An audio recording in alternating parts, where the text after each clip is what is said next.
कानपुर के बर्रा 2 वार्ड 51 के पार्षद सुधीर यादव को अदालत ने बड़ा झटका दिया है। अदालत ने उन्हें गलत शपथ पत्र दाखिल करने का दोषी पाया और उनका चुनाव रद्द करके उन्हें अयोग्य घोषित कर दिया। ये फैसला वार्ड के निवासी अजय शर्मा की याचिका पर आया।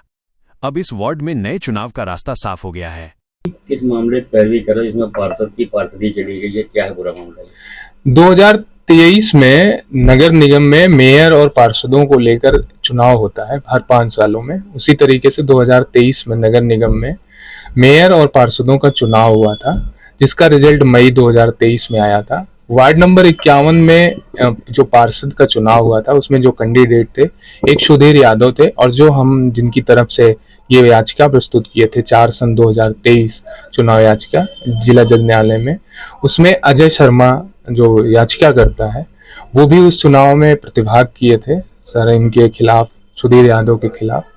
सुधीर यादव इंडिपेंडेंट कैंडिडेट थे और जो हमारा कैंडिडेट जिसकी हम एडवोकेट थे, जिसकी एडवोकेसी की है, वो बीजेपी समर्थित कैंडिडेट था। हुआ इसमें ये था कि जो हमारा एक्ट है रिप्रेजेंटेटिव एक्ट 1951, उसके अकॉर्डिंग आपको अपना एफिडेविट एक सबमिट करना पड़ता है, जिसको हम प्रारूप संख्या 7 कहते हैं। उस प्रारूप संख्या 7 के फॉर्म में हमको ये लिख कर देना होता है कि हमारे पास कितनी सिक्योरिटीज है, हमारे पास कितना धन है और हमारे अगेंस्ट में कितना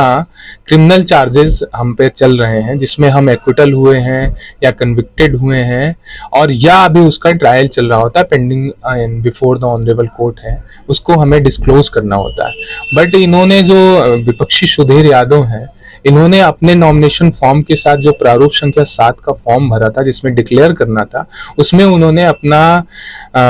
आपराधिक विवरण जो होता है, क्रिमिनल हिस्ट्री को डिस्क्लोज नहीं किया उन्होंने, और उस कालम को उन्होंने नॉट एप्लीकेबल करते हुए कट कर दिया, यानी उनके ऊपर कोई भी चार्जेस नहीं है, ऐसा उन्होंने उस एफिडेविट में झूठ बोलते हुए चुनाव आयोग के साथ, जिला चुनाव आयोग के समक्ष उन्होंने अपना एफिडेविट सबमिट किया था।